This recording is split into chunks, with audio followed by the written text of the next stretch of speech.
Confia em mim esta noite, ele sussurrou, e a lua de mel se tornou o início de uma paixão linda. O que aconteceu naquela noite mudou tudo entre eles. De onde você está assistindo essa história? Se inscreve no canal e deixa o like, porque essa paixão vai te emocionar. A taça de champanhe escorregou dos dedos de Piedade, como se o cristal tivesse decidido, por vontade própria, abandonar o refúgio de sua mão. O líquido dourado respingou no tapete persa, em um padrão que lembrava as lágrimas derramadas sobre pergaminhos antigos, aquelas que ela havia limpado tantas vezes em seu trabalho como restauradora de arte. Mas não foi o desperdício do Dom Perignon que gelou seu sangue, nem o som cristalino do impacto contra o piso de mármore vetado. Foram as janelas. As janelas do chalé nupcial do Hotel Copacabana Palace, no Rio de Janeiro, estendiam-se do chão ao teto em arcos art deco, emoldurando uma vista espetacular da praia iluminada. A orla carioca pulsava lá embaixo como artérias de luz e movimento. O Cristo Redentor emergia na distância, seus braços abertos abraçando a cidade noturna como uma bênção silenciosa. Era a vista perfeita para uma noite de núpcias, o cenário que qualquer noiva sonharia contemplar enquanto começava sua nova vida. Exceto que as janelas não tinham trincos do lado de dentro. Piedade percorreu a moldura com dedos trêmulos, procurando algum mecanismo oculto, alguma explicação lógica. O vidro estava frio sob suas pontas, tão frio quanto o pressentimento, que começava a cristalizar-se em seu estômago. Girou lentamente, o vôo de seu vestido de noiva de seda marfim, sussurrando contra seus tornozelos como um aviso que chegava tarde demais. Tertuliano permanecia sentado na borda da cama de dossel, observando-a com aqueles olhos que ela nunca havia conseguido decifrar completamente. Eram olhos da cor do mel escuro segurado contra a luz do fogo, com veios dourados que pareciam conter segredos de séculos. Naquele momento, enquanto afrouxava lentamente o nó de sua gravata de seda preta, esses olhos não revelavam nada. Nem culpa, nem explicação, nem desculpa. Confia em mim esta noite, havia dito ele apenas minutos antes, quando ela notou pela primeira vez a ausência de fechaduras convencionais na porta principal da suíte. 4 palavras. Apenas 4 palavras que agora flutuavam no ar perfumado pelos arranjos de lírios brancos que decoravam cada superfície, misturando-se com o aroma das velas de jasmim que ardiam em castiçais de prata lavrada. O mesmo lírio que havia adornado seu buquê nupcial apenas 6 horas antes, quando pronunciou seus votos naquela capela histórica em Paraty, com o som das ondas da Bahia como testemunha eterna. As janelas, começou Piedade, e sua voz soou estranha, até para ela mesma. Rouca, quebrada nas bordas, como o verniz de uma pintura exposta a tempestades demais. Eu sei, respondeu ele, e havia algo em seu tom que não era exatamente desculpa, mas tampouco justificativa. Era algo mais complexo, mais antigo, soava como o eco de decisões tomadas muito antes de ela entrar em sua vida. Sente-se, por favor, preciso contar algo. Piedade não se sentou. Aos 42 anos havia aprendido que certas conversas se enfrentavam melhor de pé, com os pés firmemente plantados no chão e a coluna vertebral reta, como as colunas das igrejas barrocas que havia ajudado a restaurar ao longo de sua carreira. Cruzou os braços sobre o corpete bordado de seu vestido, sentindo a batida acelerada de seu coração contra seus antebraços. Explique-se, disse, e foi uma ordem, não um pedido. Tertuliano levantou-se lentamente, como se o movimento lhe custasse um esforço imenso. A luz das velas esculpia sombras nos ângulos de seu rosto, acentuando a linha de sua mandíbula, as rugas prematuras que rodeavam seus olhos, a cicatriz quase invisível que cruzava sua sobrancelha esquerda como um segredo que nunca havia compartilhado. Caminhou até o bar e serviu-se um copo de água, não álcool. Suas mãos, notou ela, tremiam ligeiramente. Há pessoas, começou dando-lhe as costas, que fariam qualquer coisa para me encontrar esta noite. Pessoas que não entendem que certos tesouros devem ser protegidos, não exibidos. Do que você está falando? Ele se virou então, e pela primeira vez desde que o conhecia, Piedade viu algo que a desarmou completamente. Medo. Genuíno, cru, vulnerável medo brilhando naqueles olhos impossíveis de decifrar. Minha fortuna, disse ele, cada palavra caindo como pedras em água quieta, não vem de heranças familiares nem de negócios convencionais.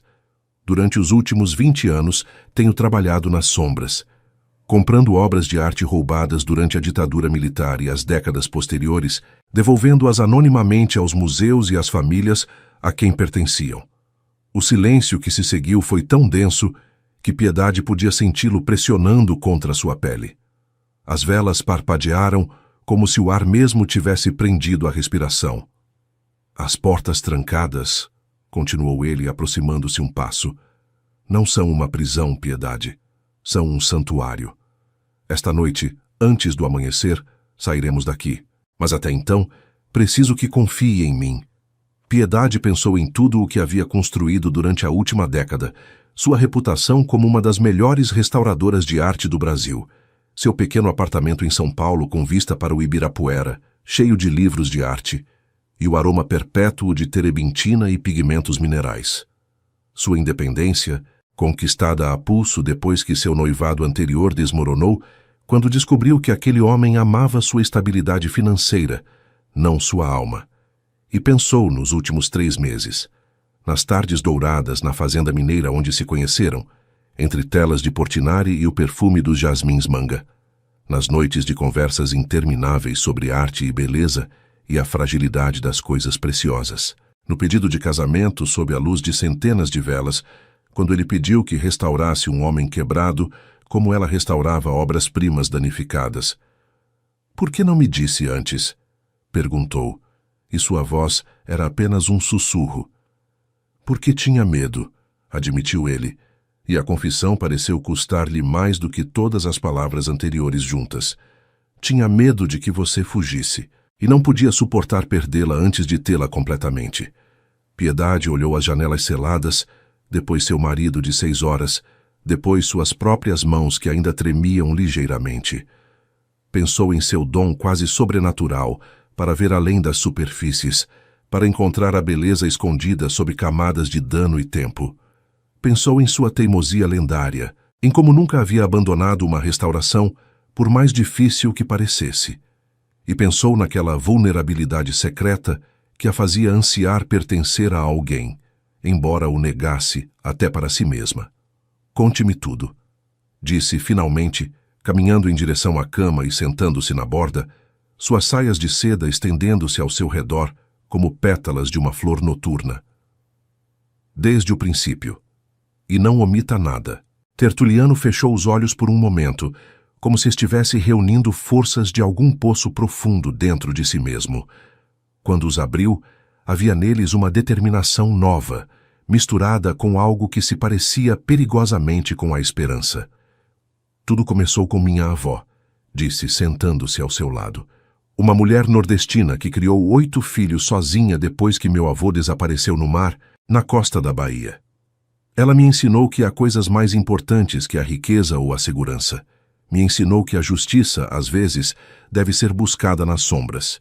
E enquanto o Rio de Janeiro brilhava além das janelas seladas, enquanto a noite avançava em direção a um amanhecer que traria mudanças irreversíveis, Tertuliano começou a desvelar os segredos que havia guardado durante 2 décadas. Piedade escutou com o mesmo cuidado com que examinava pinturas centenárias, procurando as rachaduras na superfície, as camadas ocultas sob o verniz, a verdade que jazia debaixo de todas as aparências. Não sabia ainda que aquela noite era apenas o começo, que os meses seguintes a levariam por caminhos que jamais imaginou transitar, que aprenderia que o amor verdadeiro não é a ausência de segredos, mas a coragem de revelá-los um a um, até que não reste nada entre 2 almas exceto a verdade nua. Mas enquanto tomava a mão de seu marido na penumbra perfumada daquela suíte nupcial, enquanto seus dedos se entrelaçavam com os dele como as raízes de árvores que crescem juntas, Piedade soube uma coisa com certeza absoluta: havia escolhido confiar. E essa escolha, para o bem ou para o mal, mudaria tudo o que acreditava saber sobre si mesma. 3 meses antes daquela noite de janelas seladas, A primavera havia chegado a Minas Gerais com a força de uma declaração de amor não correspondido. Os ipês floriam em explosões de amarelo e roxo ao longo das estradas rurais, e o ar transportava o aroma doce da terra recém-desperta da seca do inverno. Piedade dirigia seu velho Fiat Palio pelas estradas serpenteantes que ascendiam em direção às montanhas de Ouro Preto, com o envelope cor creme da misteriosa encomenda descansando no banco do carona. A carta havia chegado a seu ateliê em São Paulo uma semana antes, sem remetente visível, escrita em uma caligrafia tão elegante que parecia pertencer a outro século. Ofereciam-lhe uma soma generosa por avaliar uma coleção particular de arte, com a única condição de que comparecesse pessoalmente. Normalmente, teria recusado uma proposta tão pouco ortodoxa.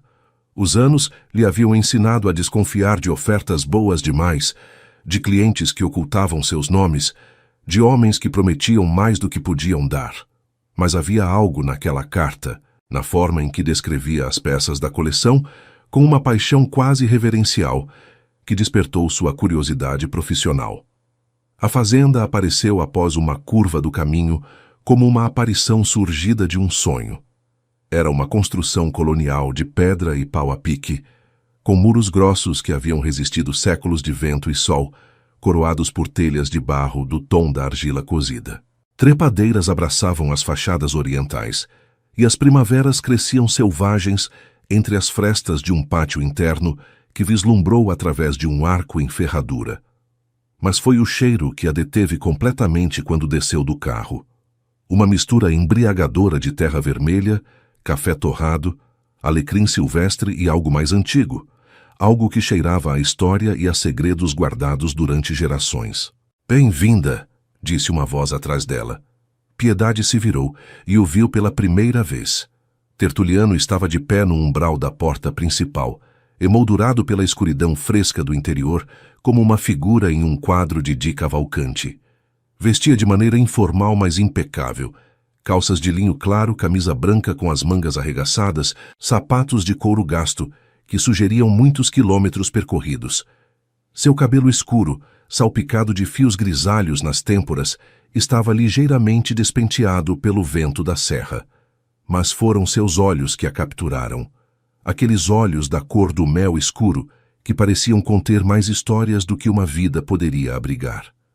"A senhora deve ser a restauradora", continuou ele, aproximando-se com um sorriso que suavizava as linhas de seu rosto. "Obrigado por fazer a viagem. Sei que meu convite foi pouco convencional."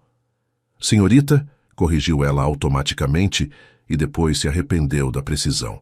Soava defensiva, como se precisasse estabelecer barreiras antes que a conversa sequer começasse.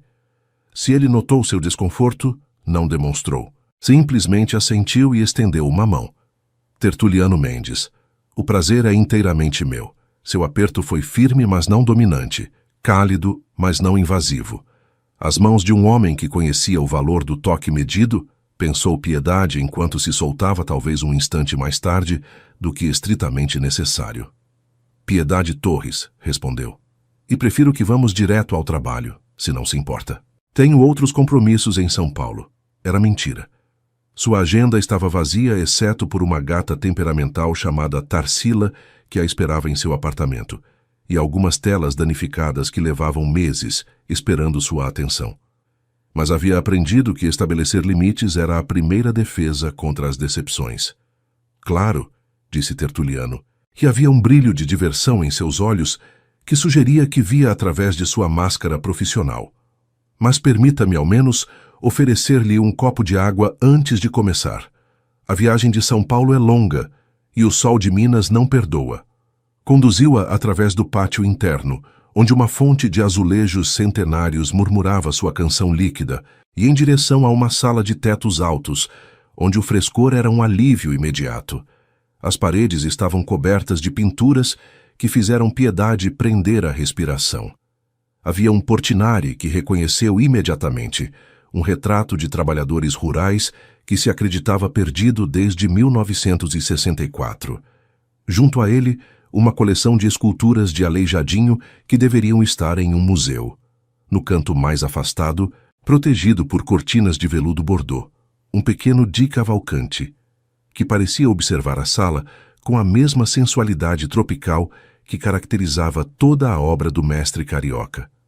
Isto é... As palavras ficaram presas em sua garganta.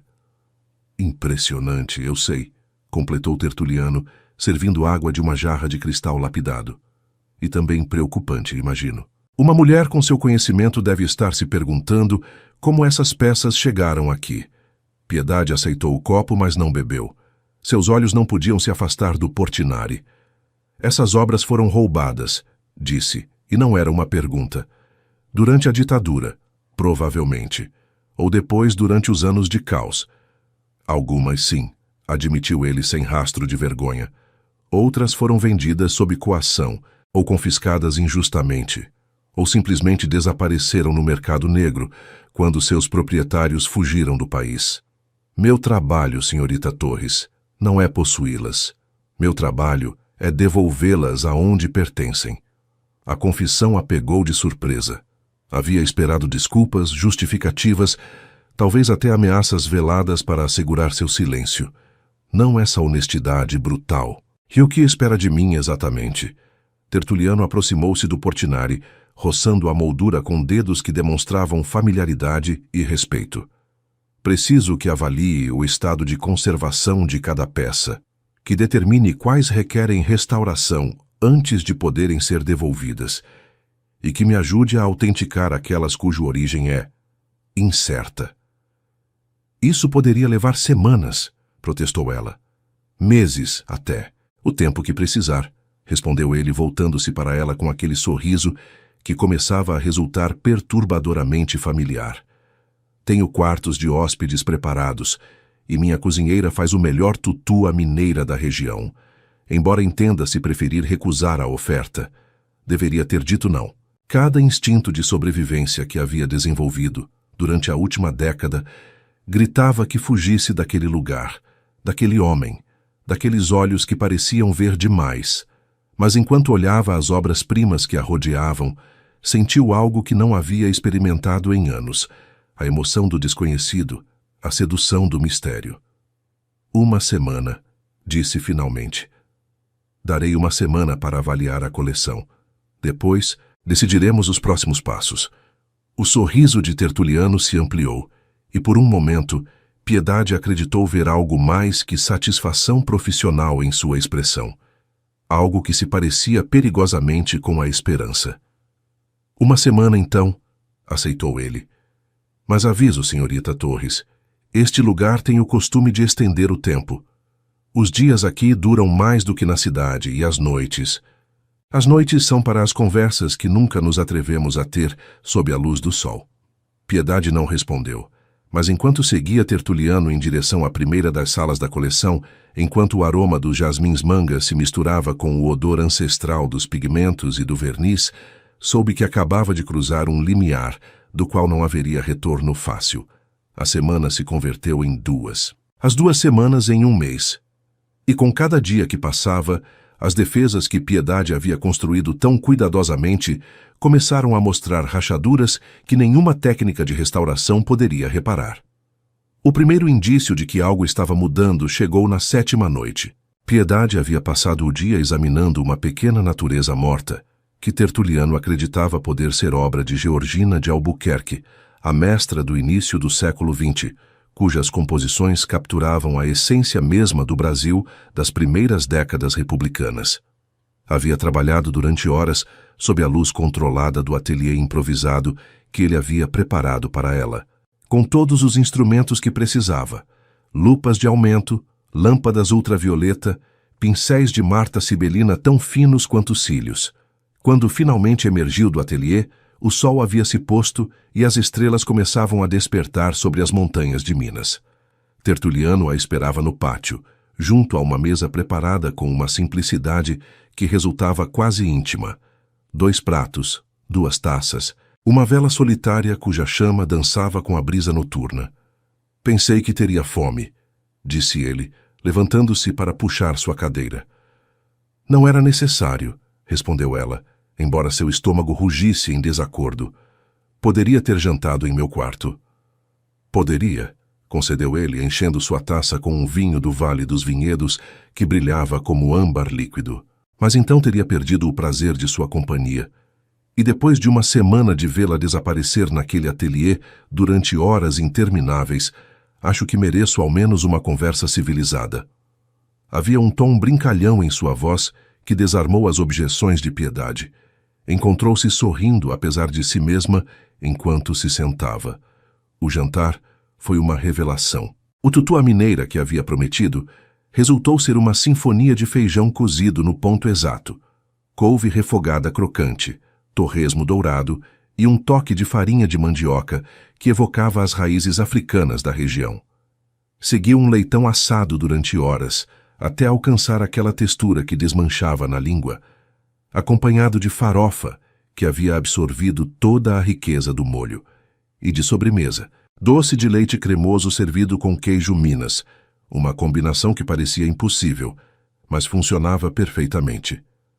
Mas mais que a comida, foi a conversa que capturou Piedade. Tertuliano falava 5 idiomas com fluência, mas confessou que ainda sonhava no dialeto nordestino de sua avó. Contou sobre aquela mulher extraordinária, que havia criado 8 filhos sozinha, em uma aldeia costeira, depois que seu marido desapareceu em uma tempestade no litoral baiano. Sobre as noites em que ela lhes contava histórias de tesouros perdidos e justiça adiada, sobre como lhe havia transmitido a convicção de que algumas coisas quebradas mereciam ser reconstruídas sem importar o custo. É por isso que faz o que faz?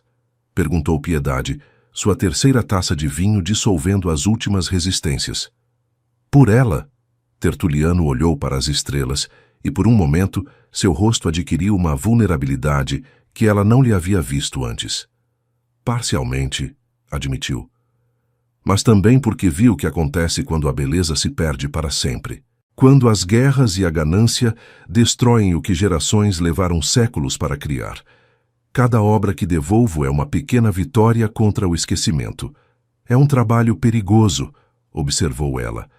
Legalmente cinza, na melhor das hipóteses. É, assentiu ele, voltando-se para ela com esses olhos que pareciam conter universos. Mas há coisas mais importantes que a segurança pessoal. Você não acredita no mesmo? Não é por isso que dedica sua vida a restaurar o que outros considerariam irrecuperável? A pergunta a golpeou em um lugar que mantinha cuidadosamente protegido. Ninguém lhe havia perguntado nunca por que fazia o que fazia.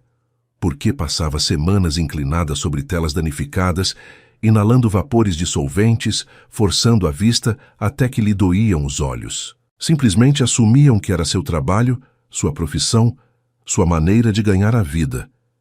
Porque acredito em segundas chances, respondeu finalmente, surpresa por sua própria honestidade. Porque quando olho uma pintura destruída, não vejo o dano. Vejo o que foi uma vez e o que pode voltar a ser. Tertuliano inclinou-se para a frente, a luz da vela dançando em suas pupilas. É exatamente isso que vejo quando olho para você, disse, e sua voz era apenas um sussurro. O momento estendeu-se entre eles como um fio de seda tensionado, quase até o ponto de ruptura. Piedade sentiu que seu coração acelerava, que sua pele se arrepiava sob a brisa noturna, que algo dentro dela que havia permanecido dormindo durante anos começava a despertar. E então, justo quando pensava que ele ia inclinar-se mais, fechar a distância entre eles, Tertuliano recuou com um sorriso que continha mais melancolia que alegria. Desculpe, disse. Não deveria ter dito isso. Você é minha empregada, e eu. Eu não tenho direito de complicar as coisas. A decepção que Piedade sentiu foi tão intensa que a assustou. Quando havia começado a desejar que ele complicasse as coisas? Quando havia deixado de ser uma profissional, fazendo um trabalho para se converter em uma mulher que contava as horas até o próximo jantar compartilhado? Deveria ir dormir, disse, levantando-se com uma dignidade que não sentia. Amanhã quero começar com o Di Cavalcanti. Precisará de análises extensas. Tertuliano assentiu, e havia em sua expressão Algo que parecia resignação, mas também paciência. A paciência de um homem acostumado a esperar o que vale a pena. Boa noite, Piedade, disse, e foi a primeira vez que usava seu nome de batismo. Ela não respondeu. Mas enquanto caminhava em direção a seu quarto através do pátio iluminado por estrelas, soube que algo havia mudado irrevogavelmente. O muro que havia construído ao redor de seu coração havia desenvolvido sua primeira rachadura. E como qualquer restauradora sabia, uma vez que aparecia a primeira rachadura, o resto era só questão de tempo. A rachadura se converteu em fissura durante a terceira semana. Piedade havia passado a manhã lutando contra uma enxaqueca que nenhum analgésico parecia aliviar. O trabalho com o de Cavalcante requeria uma concentração extrema, e a luz artificial do ateliê intensificava a dor que latejava atrás de seus olhos. Finalmente, decidiu procurar aspirina na biblioteca, onde Tertuliano guardava um pequeno kit de primeiros socorros. Ele não estava na fazenda essa manhã. Havia mencionado algo sobre reuniões em Belo Horizonte que o manteriam ocupado até a tarde. A biblioteca estava vazia, exceto pela poeira dourada que flutuava nos raios de sol que entravam pelas janelas. O kit de primeiros socorros estava na segunda gaveta da escrivaninha antiga, tal como ele lhe havia indicado. Mas ao abri-la, sua mão roçou algo mais. Uma carteira de couro preta que deslizou para a frente da gaveta. Não deveria tê-la aberto. Piedade sabia disso até enquanto seus dedos se moviam por vontade própria, levantando a aba, extraindo o conteúdo. Era uma violação da privacidade, uma traição à confiança que estava crescendo entre eles. Mas a curiosidade, essa maldição de todos os que trabalham com mistérios do passado, foi mais forte que a prudência. Dentro da carteira encontrou 3 passaportes. O primeiro era brasileiro, com o nome de Tertuliano Mendes Ferreira, e uma foto que mostrava um homem mais jovem, talvez de uma década atrás. O segundo era português, com o nome de Teodoro Mendes Figueiredo. O terceiro era argentino, e o homem que olhava desde a fotografia se chamava Teodósio Morales. 3 identidades, 3 países, 3 vidas paralelas. Piedade ficou imóvel, com os passaportes na mão, enquanto sua mente processava as implicações. Quem era realmente o homem com quem havia compartilhado jantares, conversas, essa tensão crescente que nenhum dos dois nomeava? Um criminoso? Um espião? Um fugitivo? O som de passos no corredor a sobressaltou. Devolveu os passaportes à carteira e a carteira à gaveta com movimentos desajeitados, justo a tempo de se virar quando a porta se abria. Tertuliano a observou desde o umbral, e algo em sua expressão lhe disse que sabia exatamente o que ela acabava de descobrir. As reuniões terminaram antes do previsto, disse ele, com uma calma que resultava quase inquietante. Encontrou a aspirina? Encontrei, respondeu ela, mostrando o frasco que havia agarrado quase como uma lembrança tardia. Obrigada. O silêncio que se seguiu foi denso como mercúrio. Piedade podia sentir as perguntas pressionando contra seus lábios, exigindo ser formuladas. Tertuliano a olhava com esses olhos que agora pareciam conter não só mistérios, mas também súplicas. Vi os passaportes, disse ela finalmente, porque nunca havia sabido mentir e não ia começar agora. Tertuliano fechou os olhos por um momento. Quando os abriu, havia neles uma mistura de dor e alívio que Piedade não entendeu completamente. Sabia que você descobriria eventualmente, disse, entrando na biblioteca e fechando a porta atrás de si. É observadora demais para não fazê-lo. A pergunta é, o que vai fazer com essa informação? Primeiro, preciso de uma explicação. Ele assentiu e caminhou em direção à janela, dando-lhe as costas. A luz do meio-dia criava um halo ao redor de sua silhueta, tornando impossível ler sua expressão. Meu trabalho exige certas flexibilidades burocráticas, começou. Quando você compra arte roubada no mercado negro, quando negocia com traficantes e colecionadores sem escrúpulos, não pode usar sempre seu nome real. Cada identidade é uma ferramenta, uma máscara que me permite acessar círculos onde Tertuliano Mendes não seria bem-vindo. E qual é o verdadeiro? Perguntou ela. Tertuliano? Teodoro? Teodósio? Ele se virou então, e havia uma vulnerabilidade em seu rosto que fez o coração de Piedade se contrair. Tertuliano, disse. Sempre fui tertuliano, ao menos nos lugares que importam. Os outros são disfarces. Mas o homem que janta com você todas as noites, que a observa trabalhar e pensa que nunca conheceu ninguém tão dedicado à beleza. Esse é real. Esse sou eu. Piedade queria acreditar nele. Com uma intensidade que a assustava, queria aceitar sua explicação e voltar àquele espaço de confiança crescente que haviam construído durante as últimas semanas. Mas havia passado anos demais aprendendo a desconfiar. Por que deveria acreditar em você? Perguntou. Como sei que tudo isso não é outro jogo, outra máscara? Tertuliano aproximou-se dela, detendo-se a uma distância que era íntima sem ser invasiva. Não posso lhe dar provas, admitiu. Não posso mostrar documentos que verifiquem minha honestidade, nem testemunhas que confirmem minhas intenções. A única coisa que posso oferecer é tempo. Tempo para que me conheça melhor. Tempo para que decida se o que vê quando me olha é o homem real ou só outro reflexo. Os olhos dele procuraram os dela, e Piedade viu neles algo que reconheceu, porque ela mesma o sentia.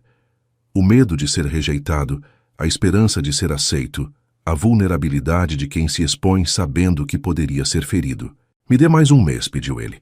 Se depois desse tempo ainda desconfiar de mim, pagarei o acordado e a levarei pessoalmente de volta a São Paulo, sem reproches, sem rancores, mas se há ao menos uma possibilidade de que possa ver além de minhas sombras. A frase ficou suspensa entre eles, carregada de promessas não formuladas. Piedade pensou em tudo o que havia perdido por confiar cedo demais no passado. Na dor de descobrir que o homem que havia amado havia apenas como um meio para um fim. Nos anos de solidão que se seguiram, protegendo-se atrás de seu trabalho como quem se refugia atrás de muralhas de pedra. Mas também pensou nas conversas ao entardecer. Na forma em que Tertuliano escutava cada palavra que dizia como se fosse valiosa. Em como seus olhos se iluminavam quando ela explicava técnicas de restauração que ninguém mais achava interessantes. Um mês, disse finalmente. Mas nada de mais segredos. Se há algo mais que deva saber, quero saber agora. O sorriso que iluminou o rosto de Tertuliano foi como o amanhecer depois de uma tempestade. Gradual, cálido, cheio de promessas. Contarei tudo, prometeu. Cada segredo, cada sombra, cada canto escuro de meu passado, mas não tudo de uma vez. Algumas verdades devem ser reveladas pouco a pouco, como as camadas de verniz que você retira de uma pintura antiga. Piedade assentiu, embora a resposta não a satisfizesse completamente. Mas havia aprendido algo importante naquele dia, algo que mudaria a direção de tudo o que viria depois. Tertuliano não era um livro aberto, mas tampouco era um livro fechado. Era um livro com páginas coladas, capítulos ocultos, passagens apagadas. E ela, com sua paciência de restauradora, estava começando a querer lê-lo completamente. A aspirina que havia vindo buscar permanecia esquecida em sua mão. A dor de cabeça havia desaparecido, substituída por algo mais inquietante e mais emocionante. A certeza de que sua vida estava prestes a mudar de maneiras que nem mesmo podia imaginar. O mês se converteu em 2, e com cada dia que passava, as camadas do mistério chamado Tertuliano iam se revelando como os extratos de uma pintura antiga. Piedade aprendeu que suas mãos calejadas não eram só resultado de manipular obras de arte, mas também das horas que passava trabalhando nas hortas da fazenda, cultivando tomates e pimentões, que depois apareciam nos jantares que compartilhavam. Descobriu que se levantava antes do amanhecer para meditar no pátio, uma prática que havia adotado durante anos difíceis, dos quais ainda não falava em detalhe. Observou como tratava cada pessoa que trabalhava na propriedade não como empregados, mas como família, lembrando os nomes de seus filhos, perguntando por suas preocupações, e aprendeu, lentamente, a confiar de novo. Não foi um processo linear. Houve noites em que as dúvidas a assaltavam, quando acordava às 3 da madrugada, perguntando-se se estava cometendo o mesmo erro do passado. Houve momentos em que o observava durante uma conversa e se perguntava qual de suas faces estava vendo. Tertuliano, Teodoro ou Teodósio. Mas também houve tardes em que ele a levava a restaurantes escondidos em becos estreitos de Tiradentes, onde proprietários de terceira geração serviam receitas que eram segredos familiares. Houve entardeceres em que se sentavam juntos na varanda da fazenda, rodeados de primeiras edições de Machado de Assis e manuscritos coloniais que cheiravam a couro e especiarias antigas. Houve conversas que se estendiam até que as estrelas começavam a desvanecer e o horizonte se tingia de rosa. À noite do pedido, Piedade não suspeitava de nada. Havia sido um dia longo de trabalho em um retábulo do século XVIII que requeria uma limpeza especialmente delicada. Quando finalmente emergiu do ateliê, esperava encontrar a mesa habitual no pátio. Talvez uma taça de vinho e outra daquelas conversas que haviam começado a sentir-se como oxigênio. Em vez disso, encontrou o pátio transformado. Centenas de velas flutuavam na fonte central, suas chamas refletindo-se na água como estrelas caídas. Pétalas de jasmim-manga formavam um caminho desde a porta do ateliê até uma clareira entre as árvores, onde Tertuliano a esperava de pé, vestido com um terno escuro que ela nunca lhe havia visto usar. O aroma de dama da noite saturava o ar, tão intenso que parecia quase líquido. "O que é isto?" perguntou ela, embora algo em seu coração já conhecesse a resposta. Tertuliano não respondeu imediatamente. Tomou-a pela mão e a guiou até o centro do pátio, onde as pedras gastas por gerações de passos formavam um círculo perfeito sob o céu estrelado. "Passei 20 anos de minha vida devolvendo ao mundo a beleza que lhe foi roubada", disse, e sua voz tremia de uma maneira que ela nunca havia escutado. "Segurei obras-primas em minhas mãos. Vi cores que a maioria das pessoas só conhecem em fotografias. Toquei a história mesma." Fez uma pausa e seus olhos procuraram os dela com uma intensidade que cortava a respiração. "Mas nunca, em todos esses anos, encontrei nada tão lindo quanto você inclinada sobre uma pintura danificada, devolvendo-lhe a vida pincelada a pincelada." Piedade sentiu que as lágrimas começavam a se formar em seus olhos, mas não tentou detê-las. Havia passado tempo demais contendo emoções, protegendo-se da dor. Esta noite, queria sentir tudo. Tertuliano ajoelhou-se sobre as pedras antigas e de seu bolso tirou uma pequena caixa de veludo. Quando a abriu, a luz das velas arrancou brilhos de uma esmeralda engastada em ouro antigo, rodeada de pequenos diamantes que brilhavam como o orvalho do amanhecer. "Este anel pertenceu a uma baronesa do café do século XIX", explicou. "Recuperei-o há 10 anos de um colecionador suíço que não tinha direito de possuí-lo. Desde então esteve esperando. Acredito que esperava encontrar você." As lágrimas corriam agora livremente pelas bochechas de Piedade, mas eram lágrimas diferentes das que havia derramado no passado. Não eram lágrimas de perda ou decepção, mas de algo que se parecia perigosamente com a esperança.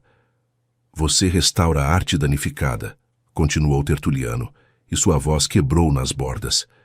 "Talvez possa restaurar também um homem quebrado. Piedade Torres me faria a honra de se tornar minha esposa." O silêncio que se seguiu durou apenas alguns segundos, mas a Piedade pareceu uma eternidade. Nesse silêncio, viu passar toda a sua vida, a dor de suas decepções passadas, os anos de solidão autoimposta, o medo constante de voltar a ser machucada.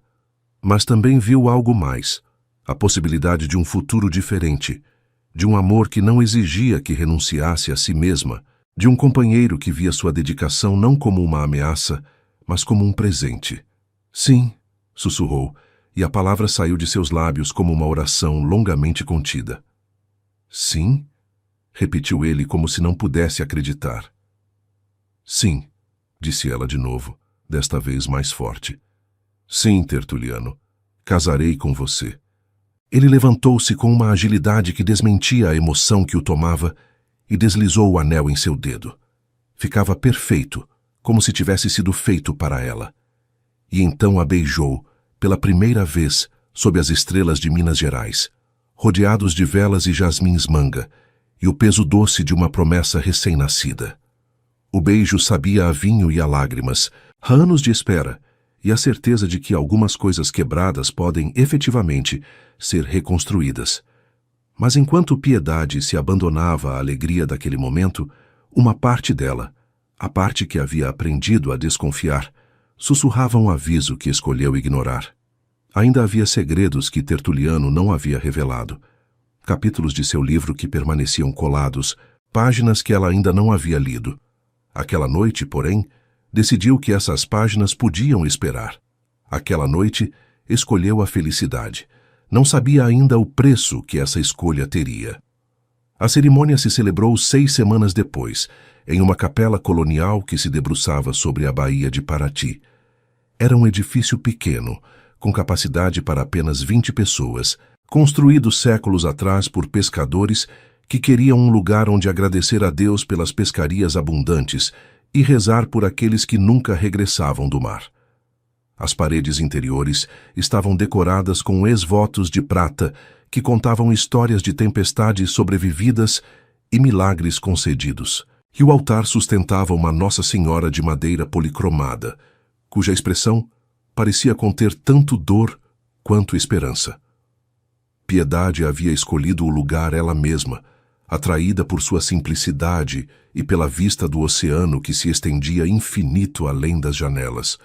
Não queria um casamento ostentoso em uma catedral cheia de desconhecidos. Queria algo íntimo, significativo, um ritual que marcasse não só a união de 2 pessoas, mas também o início de uma vida nova. Os convidados eram apenas 12, algumas amigas próximas de Piedade que haviam viajado desde São Paulo, a cozinheira da fazenda que havia se convertido em uma figura quase maternal durante seus meses em Minas, e um punhado de pessoas que Tertuliano descreveu como sócios e colaboradores, mas que pareciam mais família escolhida. Piedade vestia uma mantilha de renda vintage que havia encontrado em um antiquário em Ouro Preto, uma peça que datava dos anos 20 e que ainda conservava um leve aroma de lavanda. A renda era da cor do marfim antigo, com padrões de flores e folhas que pareciam dançar quando a brisa marinha os movia. Debaixo, um vestido de seda que caía em linhas simples até seus tornozelos, sem adornos desnecessários, deixando que a beleza do tecido falasse por si mesma. Quando caminhou pelo corredor da pequena capela, com o som das ondas como única música, viu Tertuliano esperando-a junto ao altar.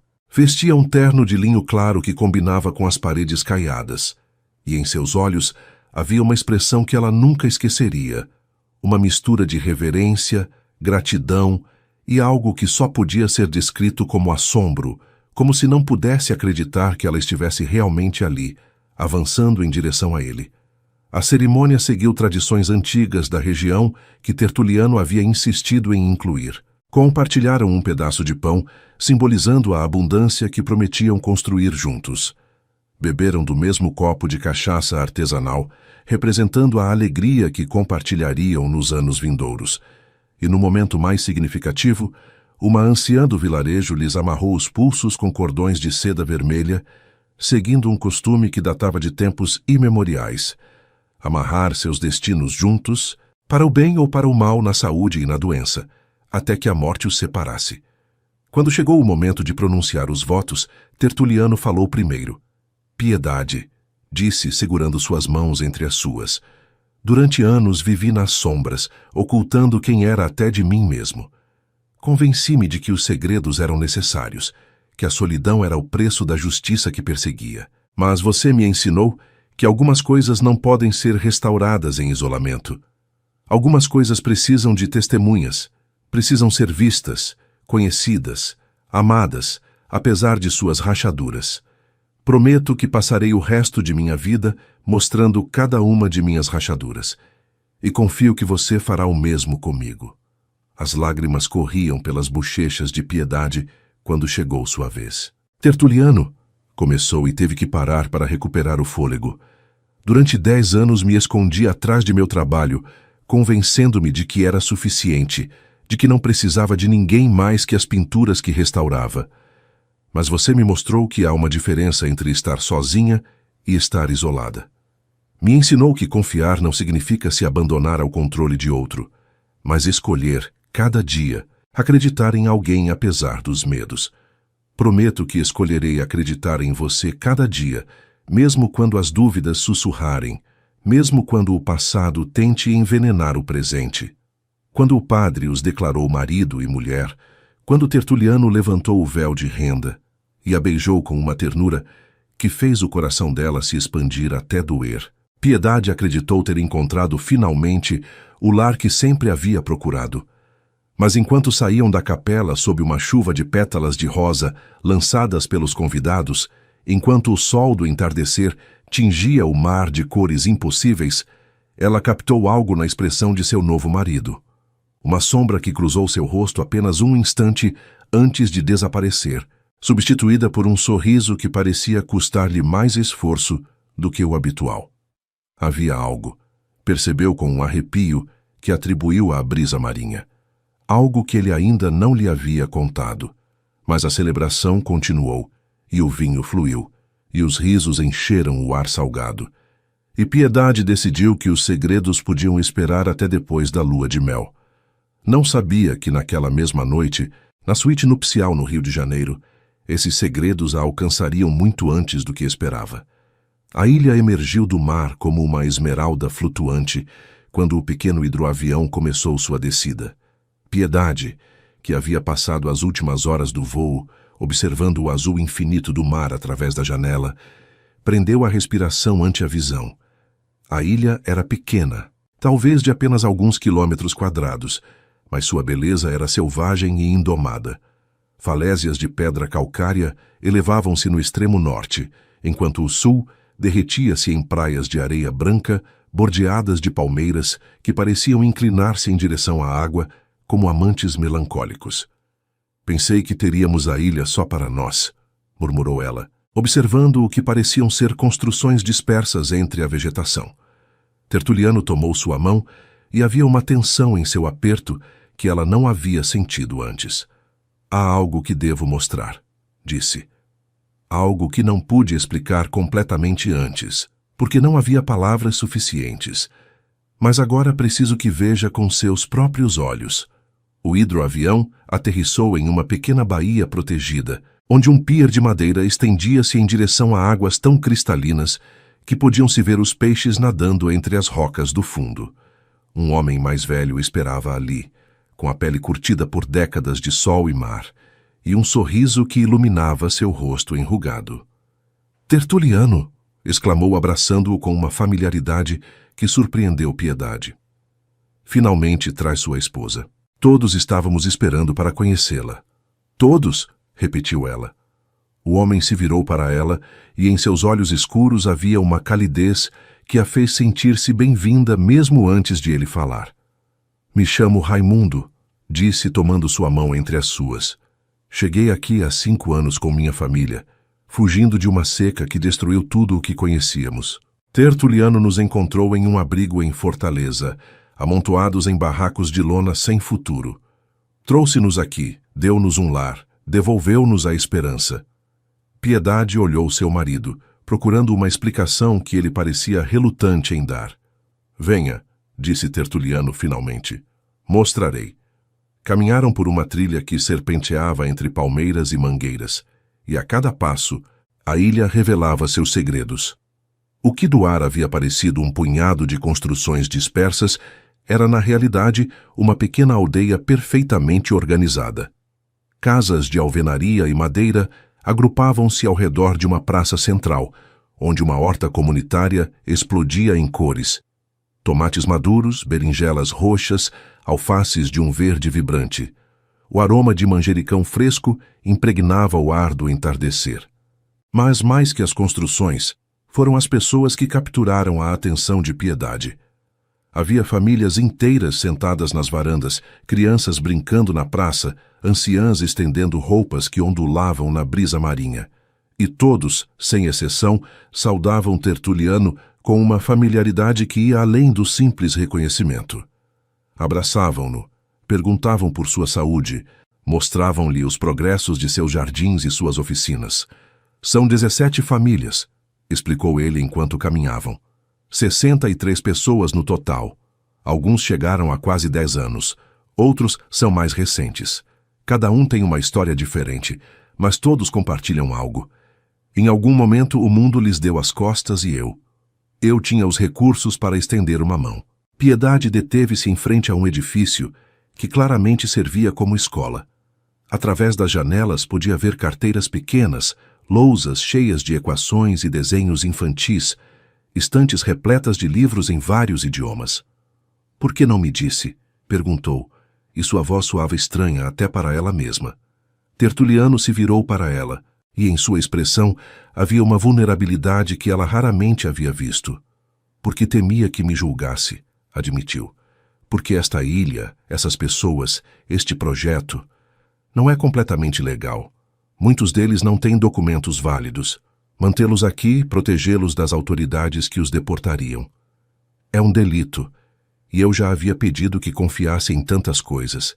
Não sabia se isto seria demais." Piedade olhou ao redor.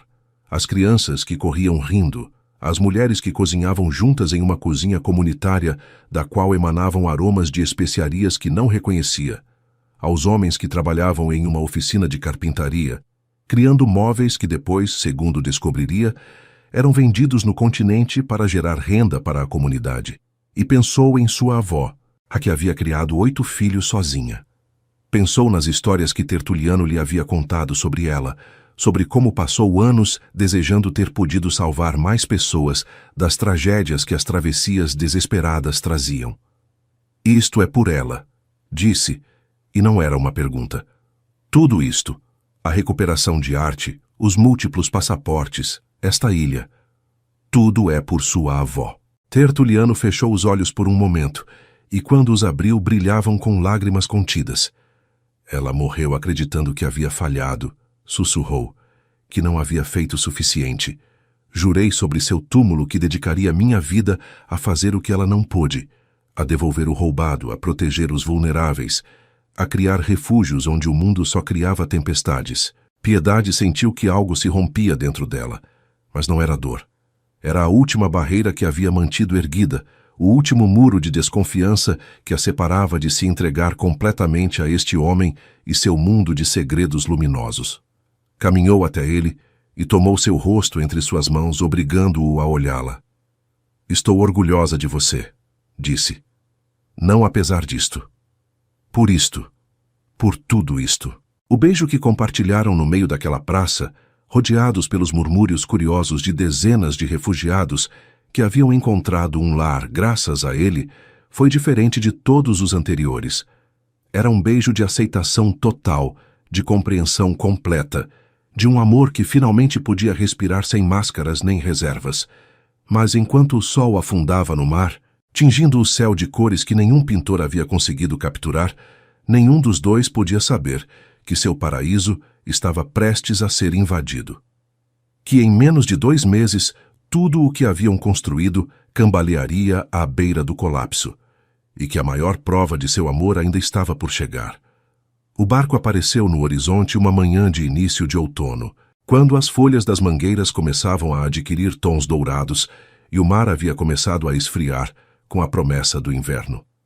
Piedade estava na horta comunitária, aprendendo de Fátima, uma mulher síria cujas mãos mágicas transformavam os ingredientes mais simples em manjares extraordinários. Haviam estado preparando quibes quando o grito de alerta ressoou desde o pier. Barco não identificado. Era a voz de Raimundo, carregada de uma urgência que fez todas as atividades pararem. Quando Piedade chegou à praia, Tertuliano já estava ali, com o corpo tenso como a corda de um arco e o olhar fixo na embarcação que se aproximava.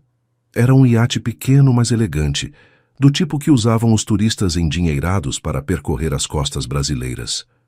"Fique atrás de mim", murmurou ele, e havia algo em seu tom que ela nunca havia escutado. Medo real, cru, visceral. O iate ancorou a uns 100 metros da costa, e um bote auxiliar desprendeu-se de seu costado, transportando uma única figura em direção ao pier. Era uma mulher. Mesmo à distância, Piedade pôde ver que era bonita, não com a beleza convencional das revistas, mas com aquela presença magnética que algumas pessoas possuem naturalmente. cabelo negro que o vento marinho agitava como uma bandeira, pele bronzeada, um corpo que se movia com a graça de quem está acostumada a ser observada. Mas mais que sua aparência, foi a reação de Tertuliano que golpeou Piedade como um soco no estômago. Seu marido havia ficado completamente imóvel, com uma expressão que misturava surpresa, dor e algo que se parecia terrivelmente com reconhecimento. Tertuliano, disse a mulher quando o bote alcançou o pier. Sua voz era grave, musical, com um sotaque carioca refinado. Finalmente te encontro. Dulcineia, respondeu ele, e o nome caiu entre eles como uma pedra arremessada em um lago quieto, criando ondas que ameaçavam alcançar todas as margens. O que se seguiu foi um silêncio que durou apenas segundos, mas pareceu estender-se durante anos. Piedade observava os dois, procurando pistas em suas expressões, na forma em que seus corpos se orientavam um para o outro, com uma familiaridade que falava de histórias compartilhadas. Quem é ela? Perguntou finalmente, embora uma parte dela já conhecesse a resposta. Tertuliano virou a cabeça para ela, e em seus olhos havia uma desculpa que não conseguia pronunciar. Piedade, esta é Dulcineia. Minha ex-esposa. As palavras golpearam Piedade com a força de uma onda inesperada. Cambaleou ligeiramente e teve que agarrar-se ao braço de Tertuliano para manter o equilíbrio. Sua o quê? Nunca te mencionei, disse ele, e sua voz estava carregada de culpa, porque acreditava que não era relevante, que era parte de um passado que havia deixado para trás. Mas agora, interrompeu Dulcineia, subindo ao pier com movimentos ágeis. Venho avisar. As organizações com as quais você vem jogando durante anos finalmente te encontraram. Rastrearam sua localização através de uma das famílias que ajudou. Você tem 48 horas para evacuar esta ilha antes que cheguem. O mundo de Piedade cambaleou sobre seu eixo. No espaço de alguns minutos, havia descoberto que seu marido tinha uma ex-esposa, da qual nunca lhe havia falado, e que o paraíso que haviam construído estava prestes a ser destruído. Como sabe? Perguntou Tertuliano, e seu tom havia mudado. Já não era o marido culpado. Era o estrategista, o homem que havia sobrevivido 2 décadas operando nas sombras. Porque tenho contatos que você não tem, respondeu Dulcineia. E porque, apesar de tudo o que passou entre nós, não quero que morra. Nem você, nem as pessoas que vêm protegendo. Piedade observou a troca com uma mistura de raiva, medo e, surpreendentemente, admiração. Dulcineia não havia vindo para reconquistar Tertuliano, nem para destruir seu casamento. Havia arriscado sua própria segurança para trazer um aviso que poderia salvar dezenas de vidas. Precisamos conversar, disse finalmente, interrompendo o silêncio tenso. Nós 3, agora. Tertuliano assentiu, e havia gratidão em seu olhar quando o dirigiu a ela. Talvez esperasse histeria, reproches, uma cena de ciúmes que teria sido completamente justificada. Em vez disso, encontrou uma mulher que compreendia que algumas verdades deviam esperar quando havia vidas em jogo. Caminharam em direção à casa principal da ilha, um edifício de pedra e madeira que Tertuliano havia convertido em centro de operações. Atrás deles, os refugiados observavam com expressões de preocupação que não necessitavam tradução. O próximo capítulo de suas vidas acabava de começar e prometia ser o mais difícil que nenhum deles jamais havia enfrentado.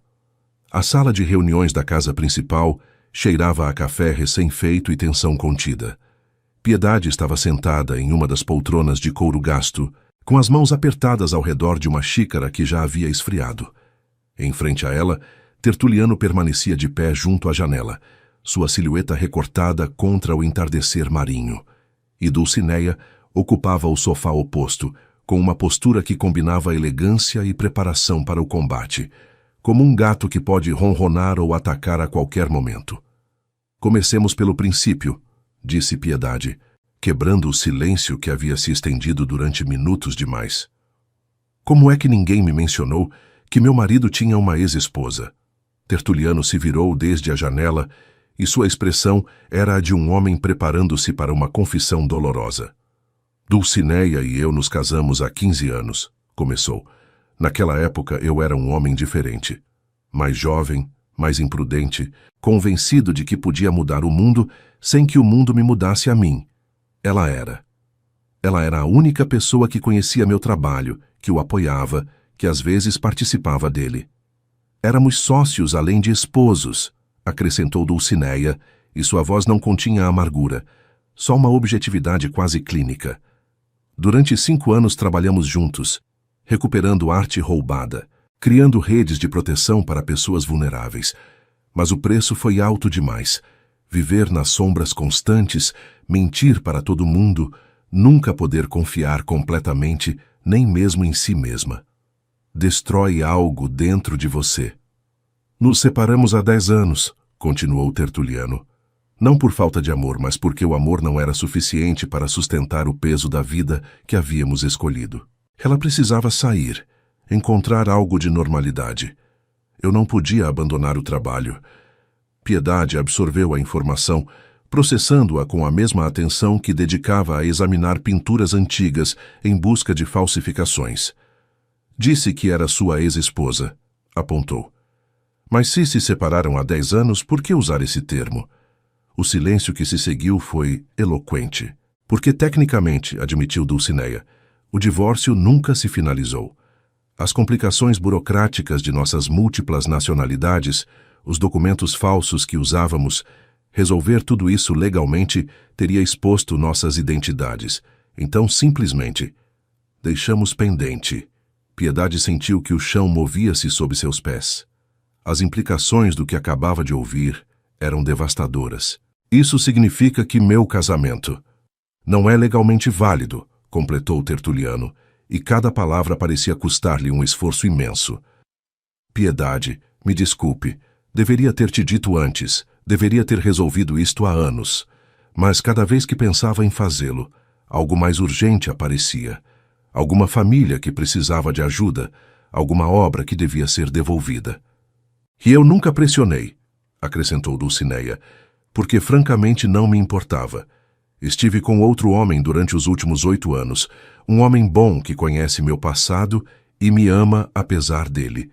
Nunca pensei que Tertuliano encontraria alguém com quem quisesse se casar de verdade. Piedade fechou os olhos, deixando que as emoções a atravessassem sem tentar detê-las. Raiva, sim. Decepção, claro. Mas também, surpreendentemente, compreensão. Conhecia Tertuliano o suficiente para saber que seu silêncio não havia sido malicioso. Havia sido o mesmo padrão que dominava toda a sua vida. Priorizar os demais sobre si mesmo, adiar sua própria felicidade indefinidamente. Pode arrumar isto? Perguntou finalmente, abrindo os olhos para olhá-lo diretamente. Posso tentar, respondeu ele. Mas levará tempo. Tempo que talvez não tenhamos se o que diz Dulcineia é verdade. A menção da ameaça iminente devolveu todos à realidade urgente que enfrentavam. 48 horas, repetiu Dulcineia. Talvez menos. Os homens que vêm não são burocratas nem policiais. São traficantes de arte, que você vem prejudicando durante anos, que perderam milhões por sua causa. Não virão para fazer perguntas. Tertuliano assentiu, sua mente claramente mudando para o modo operativo. Tem algum plano? Perguntou. Tenho contatos, respondeu Dulcineia.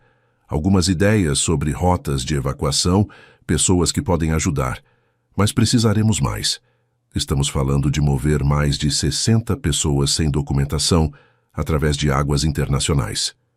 Eu posso ajudar, disse Piedade, surpreendendo-se a si mesma com a firmeza de sua voz. Ambos a olharam com expressões que misturavam surpresa e esperança. Tenho contatos no mundo da arte, continuou.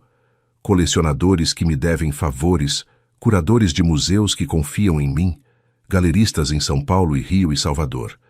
Posso criar identidades temporárias, fazer essas famílias passarem como artistas em residência, pessoal de museu em trânsito, qualquer coisa que nos ajude a movê-los sem levantar suspeitas. Dulcineia a avaliou com um olhar novo, como se a visse pela primeira vez. Você é mais que uma restauradora de arte, não é? Perguntou. Sou exatamente o que meu marido precisa, respondeu Piedade, e em sua voz não havia dúvida. Embora tecnicamente não seja meu marido ainda. Pela primeira vez desde que chegou, Dulcineia sorriu. Era um sorriso genuíno, desprovido de competição ou ameaça. Agora entendo por que você se apaixonou por ela, disse a Tertuliano. É tão teimosa quanto você. Apesar da gravidade da situação, Tertuliano riu. Era um riso breve, quase surpreso, mas era o primeiro que Piedade lhe havia ouvido desde a chegada de Dulcineia. Mais teimosa, corrigiu. Muito mais teimosa. Piedade não riu, mas algo em seu peito afrouxou ligeiramente. Não estava perdoando ainda. Não completamente. Havia mentiras demais por omissão, segredos demais que ainda esperavam ser revelados. Mas naquele momento, enfrentando uma crise que poderia destruir tudo o que amava, entendeu algo fundamental. O amor não era um estado permanente de perfeição. Era uma escolha constante de trabalhar juntos, apesar das imperfeições. Comecemos a planejar, disse pondo-se de pé. Temos 48 horas para fazer o impossível. Sugiro que paremos de perder tempo. Dulcineia e Tertuliano trocaram um olhar que continha anos de história compartilhada, e depois assentiram em uníssono. A batalha para salvar a ilha acabava de começar. As 3 semanas seguintes foram um turbilhão de atividade frenética, medos contidos e pequenos milagres nascidos do desespero. Piedade descobriu em si mesma capacidades que nunca havia suspeitado. Enquanto seus dedos haviam passado anos segurando pincéis delicados e manipulando pigmentos centenários, agora tecleavam freneticamente em computadores, preparavam documentos falsos, coordenavam ligações em 3 idiomas diferentes. O sabor do café puro tornou-se constante em sua boca, e a adrenalina substituiu o sono durante noites intermináveis. Tertuliano trabalhava a seu lado, e naqueles dias de crise ela viu facetas dele que a apaixonaram mais profundamente do que acreditava possível. Viu sua paciência infinita com as crianças assustadas que não entendiam por que deviam abandonar o único lar estável que haviam conhecido. Viu seu engenho para resolver problemas que pareciam insolúveis, encontrando rotas de evacuação onde outros só viam becos sem saída. Viu sua vulnerabilidade quando, nas poucas horas que descansavam, a abraçava na escuridão e sussurrava seus medos contra seu cabelo. Dulcineia resultou ser uma aliada inestimável. Seu conhecimento das redes subterrâneas brasileiras, seus contatos em organizações que operavam nas margens da legalidade, sua capacidade para negociar com pessoas cuja moralidade era questionável, mas cujos recursos eram necessários. Tudo isso complementava perfeitamente as habilidades de Piedade no mundo da arte legítima. As 2 mulheres, que em outras circunstâncias poderiam ter sido rivais, desenvolveram um respeito mútuo que se aproximava da amizade. Trabalhavam lado a lado durante o dia, e pelas noites, enquanto os demais dormiam, compartilhavam conversas que revelavam camadas inesperadas de suas personalidades. Você o ama? Perguntou Dulcineia uma dessas noites, quando o esgotamento havia derrubado as barreiras da cortesia formal. Piedade, que estava revisando uma lista de famílias já evacuadas, levantou a vista. Sim, respondeu sem hesitar. Embora às vezes desejasse não fazê-lo. Seria mais fácil se pudesse me zangar com ele como deveria. Dulcineia sorriu com aquela expressão que sugeria décadas de sabedoria adquirida do modo mais difícil. O amor nunca é fácil quando se trata de homens como Tertuliano, disse. Homens que carregam o peso do mundo sobre seus ombros e esquecem que também merecem ser sustentados. Eu não consegui fazê-lo. Espero que você seja mais forte que eu. Não sou mais forte, admitiu Piedade. Só sou mais teimosa. A risada que compartilharam foi breve, mas genuína, um momento de conexão humana em meio ao caos. Ao final da 2ª semana, haviam evacuado 10 famílias. Cada uma havia sido um desafio único: criar documentos críveis, encontrar transporte seguro, coordenar a recepção no destino. 3 famílias haviam sido realocadas em São Paulo, aproveitando os contatos de Piedade com galerias de arte que precisavam de pessoal temporário. 4 haviam ido para o Rio Grande do Sul, acolhidas por uma rede de comunidades quilombolas que Dulcineia conhecia de seus anos de trabalho clandestino. As restantes 3 haviam chegado à Bahia, onde organizações de refugiados haviam aceitado integrá-las em programas existentes. Mas ainda restavam 7 famílias, incluindo a de Raimundo, que havia sido o primeiro a recebê-los na ilha e que se negava a abandonar até que todos os demais estivessem a salvo. A terceira semana começou com notícias alarmantes. Os traficantes haviam adiantado sua chegada. Em vez de 2 dias, tinham 24 horas. Aquela noite, enquanto preparavam a evacuação final, Piedade experimentou o medo mais intenso de sua vida. Não por si mesma, mas por todas essas pessoas que haviam confiado em Tertuliano, que haviam construído vidas naquela ilha pensando que finalmente estavam a salvo. Trabalharam sem descanso. Tertuliano pilotou o barco que transportaria as últimas famílias, enquanto Dulcineia gerenciava as comunicações e Piedade coordenava os pontos de recepção no continente. Raimundo foi o último a subir a bordo, com sua esposa e seus 3 filhos, levando apenas uma mala pequena que continha as poucas lembranças que haviam podido resgatar de suas vidas anteriores. "Obrigado", disse ele a Piedade quando se despediram no pier, com lágrimas correndo por suas bochechas curtidas. "Por tudo. Nunca esqueceremos o que fizeram por nós." Piedade o abraçou, sentindo os ossos frágeis sob sua roupa, a força de vontade que havia mantido aquele homem vivo através de travessias impossíveis. "Encontre a paz", sussurrou-lhe. "Você a merece." O barco se afastou na escuridão e Piedade ficou no pier vazio, olhando como as luzes desapareciam à distância. A seu lado, Tertuliano permanecia em silêncio, sua mão procurando a dela na penumbra. "Conseguimos", disse ele finalmente, e sua voz estava carregada de uma emoção que não tentou ocultar. "Conseguimos", repetiu ela, mas ambos sabiam que o preço havia sido alto. A ilha estava vazia agora, abandonada. A fazenda em Minas havia sido vendida para financiar a evacuação. A coleção de arte, dispersa em leilões para criar fundos de emergência. Haviam salvado 63 vidas, mas haviam perdido quase tudo o material que possuíam. Restavam eles 2, de pé em um pier de uma ilha que já não era sua, com nada mais que a roupa que levavam e o amor que os unia.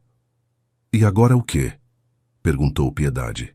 Tertuliano a olhou, e em seus olhos havia uma mistura de esgotamento e determinação que ela havia chegado a conhecer bem durante aquelas semanas impossíveis. "Agora", disse, "começamos de novo." O apartamento era minúsculo, apenas 40 metros quadrados no coração do Pelourinho, em Salvador.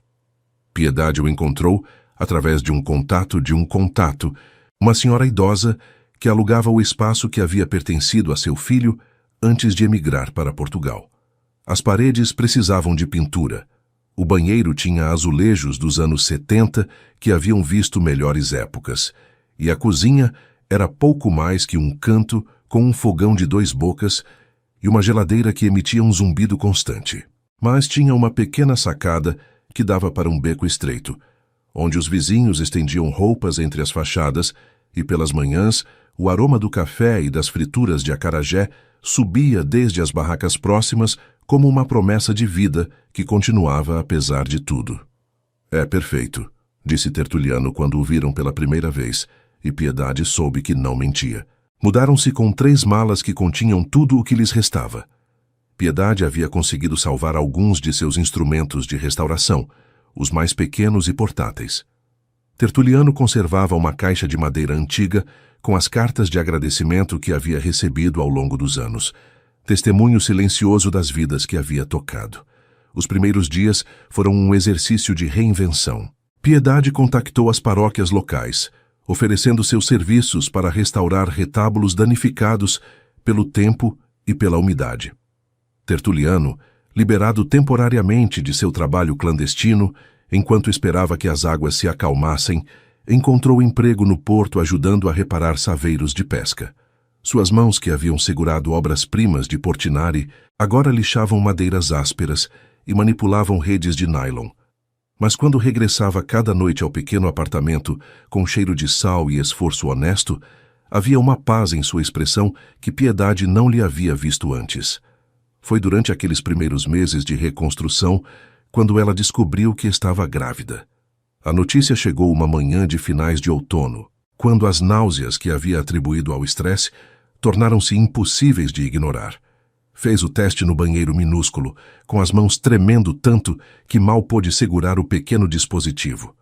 E quando as 2 linhas apareceram, claras e inegáveis, deixou-se cair sobre a borda da banheira, com um riso que se converteu em choro, que se converteu novamente em riso. Tertuliano chegou aquela noite com um saco de peixe fresco, que um dos pescadores lhe havia presenteado, cantarolando uma canção nordestina que sua avó costumava cantar-lhe. Parou de súbito quando viu a expressão de sua esposa. "O que foi?" perguntou, deixando cair o saco, seus olhos escaneando o ambiente em busca de ameaças. Piedade não respondeu com palavras. Levantou-se, caminhou até ele, tomou sua mão e a colocou suavemente sobre sua barriga ainda plana.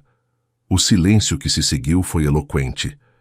Os olhos de Tertuliano se arregalaram, sua boca se abriu ligeiramente, e por um momento pareceu que havia esquecido como respirar. "Você está..." Não pôde terminar a frase. "Sim", confirmou ela. "Vamos ser pais." Tertuliano a abraçou com uma força que beirava o desespero, e ela sentiu como todo seu corpo tremia enquanto a segurava. Contra seu pescoço, ele sussurrou palavras em dialeto nordestino que ela não entendeu, mas cujo significado era universal: gratidão, assombro, promessas de proteção e amor. Aquela noite, deitados na cama estreita que mal cabia no quarto minúsculo, falaram durante horas sobre o futuro, sobre nomes e sonhos e medos, sobre que tipo de pais queriam ser, que valores queriam transmitir, que mundo queriam construir para aquele pequeno ser que crescia entre eles. "Precisamos legalizar nossa situação", disse Piedade em algum momento da madrugada. "Não só por nós, pelo bebê." Tertuliano assentiu na escuridão. "Dulcineia e eu estivemos trabalhando nisso", admitiu. "O divórcio finalmente foi processado há 2 semanas. Somos livres para nos casar de verdade legalmente, quando você quiser." "Por que não me disse?" "Porque queria que fosse uma surpresa. Estava planejando pedir-lhe de novo, fazer certo desta vez, com anel e tudo." Piedade o silenciou com um beijo. "Não preciso de anéis nem cerimônias", sussurrou contra seus lábios. "Preciso de você. Só de você." Casaram-se 1 semana depois, no cartório de Salvador, com 2 funcionárias como testemunhas e suas 3 malas esperando-os do lado de fora. Não houve véus de renda nem mantilhas vintage, nem capelas à beira-mar, nem pétalas de rosa. Só 2 pessoas de pé ante uma mesa de fórmica, prometendo-se o mesmo que já haviam prometido antes, mas desta vez com a força da lei respaldando-os. Quando saíram à rua soteropolitana, com o sol de inverno aquecendo seus rostos e o certificado de casamento guardado na bolsa de Piedade, ambos souberam que algo havia mudado. Não eram já 2 pessoas fugindo de seus passados ou perseguindo sonhos impossíveis. Eram uma família real e legal e tangível, com um futuro para construir juntos. O caminho que restava pela frente seria difícil. Os meses seguintes trariam desafios que ainda não podiam imaginar. Mas naquele momento, caminhando de mãos dadas pelas ruas estreitas da cidade mais africana do Brasil, Piedade sentiu uma certeza que não havia experimentado nunca. Estava exatamente onde devia estar, com a pessoa com quem devia estar, esperando um filho que seria a síntese de tudo o que haviam vivido e sobrevivido. E isso, decidiu, era suficiente. Mais que suficiente. Era tudo. A gravidez avançava com a lentidão exasperante de todas as esperas importantes.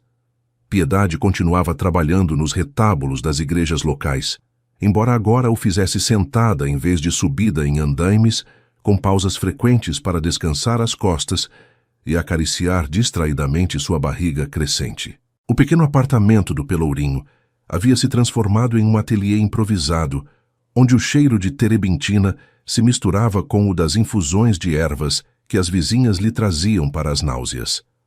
Tertuliano havia deixado o trabalho no porto para dedicar-se a escrever.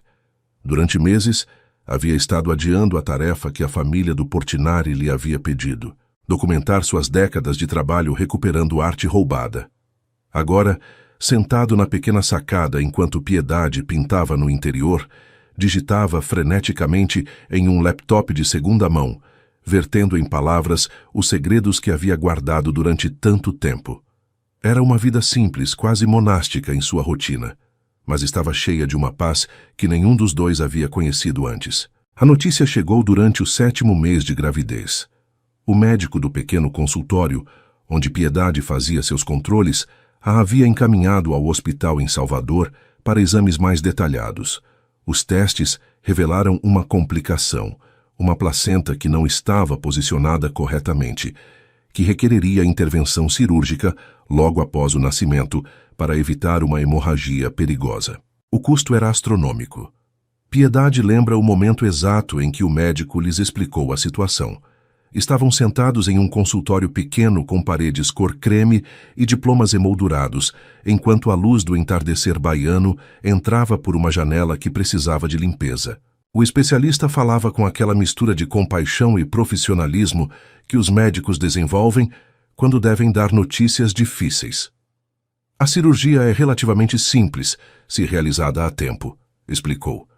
Mas é cara, e seu convênio, receio, não cobre este tipo de procedimento especializado.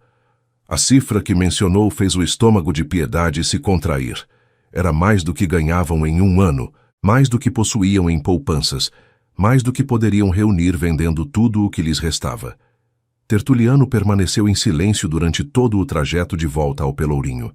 Suas mãos apertavam o volante com tanta força que os nós dos dedos haviam ficado brancos, e havia em sua mandíbula uma tensão que Piedade conhecia bem. A frustração de um homem que havia dedicado sua vida a salvar outros, mas que agora não podia salvar sua própria família. Encontraremos uma maneira, disse ela finalmente, colocando uma mão sobre a dele. Ajudei centenas de pessoas, sussurrou ele, e sua voz estava carregada de uma amargura que lhe partiu o coração.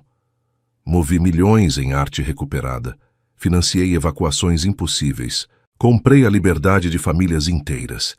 E agora, quando meu próprio filho precisa de ajuda, não tenho nada. Nada. Piedade não tinha palavras de consolo. Ambos sabiam que era verdade. O que não sabiam era que, a milhares de quilômetros de distância, em cidades dispersas por todo o Brasil, algo extraordinário estava começando a gestar-se. Começou com uma ligação de Raimundo. O homem que havia sido o primeiro a recebê-los na ilha estava agora estabelecido em Porto Alegre, onde havia conseguido iniciar um pequeno negócio de importação de especiarias, que estava prosperando contra todas as expectativas. Soube da situação, disse, e sua voz transmitia aquela calidez que Piedade lembrava de seu tempo na ilha.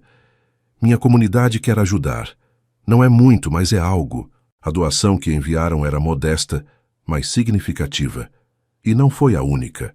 Nas semanas seguintes começaram a chegar transferências de todas as partes. As famílias que Tertuliano havia ajudado durante anos, que agora estavam reconstruindo suas vidas em cidades seguras, haviam se informado de sua situação através de uma rede informal de comunicação que ele nunca soube que existia. Pequenas quantias de pessoas que tinham pouco, mas davam tudo. Artesãos que vendiam suas criações em feiras doando os ganhos. Senhoras idosas que organizavam almoços comunitários onde se pagava o que se podia. Fátima, a mulher síria que lhe havia ensinado a fazer quibes, enviou um cheque acompanhado de uma nota. Quando chegamos à sua ilha, não tínhamos nada. Você nos deu tudo. Agora é nossa vez. A comunidade de uma favela no Rio, onde Tertuliano tinha contatos de seu trabalho anterior, organizou uma feijoada gigante na quadra comunitária. Os lucros foram diretamente para um fundo estabelecido para a família. As mulheres do morro prepararam bolos que venderam depois da missa dominical. Os homens ofereceram horas extras de trabalho, cujos rendimentos doaram integralmente. Em 6 semanas, haviam reunido 90% do dinheiro necessário. Piedade chorou quando viu os totais, não de tristeza, mas de uma emoção mais complexa, mais profunda. A compreensão de que o amor que Tertuliano havia semeado durante anos estava florescendo de maneiras que nenhum deles havia antecipado. "Está vendo?" sussurrou-lhe aquela noite, enquanto jaziam juntos na cama estreita, sua barriga inchada pressionando contra o lado dele. "Não estamos sozinhos. Nunca estivemos sozinhos." Tertuliano não respondeu com palavras, mas seus braços a envolveram com mais força, e ela sentiu como seu corpo tremia, com soluços silenciosos. O choro de um homem que finalmente entendia que a bondade que havia dado ao mundo lhe estava sendo devolvida, multiplicada. O dinheiro restante chegou da fonte mais inesperada. A família do Portinari, informada sobre a situação por Dulcineia, não só cobriu o déficit, como estabeleceu um fundo fiduciário para o bebê. Sua carta era breve, mas comovente. "O que o senhor fez por nós não pode ser pago com dinheiro, mas isto é um começo." O dia da cirurgia. Piedade entrou no hospital de Salvador com uma paz que surpreendeu até os médicos. Tinha medo, claro, mas também tinha a certeza de que, acontecesse o que acontecesse, não estava sozinha, que havia um exército invisível de pessoas em todo o Brasil cujos pensamentos e orações a acompanhavam. E tinha Tertuliano, que não soltou sua mão desde que chegaram, até que os anestesistas a levaram ao centro cirúrgico, prometendo-lhe, com o olhar, o que as palavras não podiam expressar. Que estaria ali quando acordasse, que juntos enfrentariam qualquer coisa que viesse, que seu amor era mais forte que qualquer complicação médica ou dificuldade econômica.